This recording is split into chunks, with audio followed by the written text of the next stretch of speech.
ఇది ఎంతో మంది విద్యార్థులకి సంబంధించిన విషయం అండి. మాకు ప్రొద్దుట లెగంగానే ఇదే రాత్రి నుంచి పిల్లలకి వాటర్ గానీ ఫుడ్ గానీ ఏమీ లేదు. మేము వచ్చే వరకు కూడా మగ పిల్లలు బయట నుంచుని మా కోసం ఎవరు వస్తారా అని ఎదురు చూపులతో అక్కడ నుంచుని చూస్తున్నారు.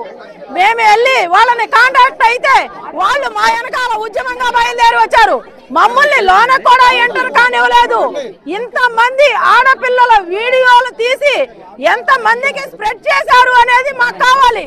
ఈ యాజమాన్యం ఎన్నో రోజుల నుంచి ఈ విషయం తెలుస్తున్నా గానీ బంధించేసి మూత వేసి ఎవరికి బయటకి పొక్కకుండా చేశారు. ముందు యాజమాన్యం బయటకి రండి. ఎస్పీ గారు అయితే ఏమీ జరగలేదని అంటున్నారు. నిప్పు లేదు పొగ రాదు, ఏమీ జరగకుండా ఇన్ని వందల మంది ఎలా వచ్చారు బయటకి? వంగలపూడి అనిత గారు, హోమ్ మినిస్టర్ బయటకి రండి, వచ్చి నిజ నిర్ధారణ కమిటీ వేయండి, నిజాలు తెలుసుకోండి. ఎన్నో వందల మంది బాలికల పిల్లల జీవితాలతో ఆటలాడుకుంటున్నారు. కాబట్టి పవన్ కళ్యాణ్ గారు వీళ్ళందరూ కూడా మీరు బయటకు రండి, బయటకు రండి. వచ్చి ఈ కాలేజీలో అసలు ఏం జరుగుతుంది? గంజాయిలు అమ్ముతున్నారా, మత్తు పదార్థాలు అమ్ముతున్నారా? ఈ విషయాలు ఎప్పుడో బయటకు వచ్చినాయి. కానీ వీటిలన్నింటినీ కూడా మభ్య పెట్టేశారు.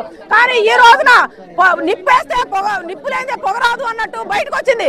కాబట్టి ఇదంతా బయటికి రావాలి. ఈ యాజమాన్యానికి అంతా తెలుసు, తెలిసి మభ్య పెడుతున్నారు. మా కోసం వీళ్ళ పిల్లలందరినీ లాక్ చేసేసారండి. లోన పెట్టి బయటికి రానివ్వకుండా లాక్ చేశారు. తెల్లవారు 4 గంటల వరకు పిల్లలందరూ కూడా బయటే ఉన్నారు. వాళ్ళకి ఫుడ్ లేదు, తాగడానికి నీళ్లు లేవు. తల్లిదండ్రులు ఎందుకు చదివిస్తున్నారు మీ కాలేజీల్లో? వాళ్ళ నవమాసాలు మోసి వాళ్ళని కని వాళ్ళ భవిష్యత్తు, బంగారు భవిష్యత్తు కోసం ఈ కాలేజీల్లో చదివిస్తున్నారు. ఎందుకంటే కాలేజీలు మోసేసుకోండి. కాలేజీ యాజమాన్యం రండి, బయటికి రండి, రావాలి. మేము పిల్లలకి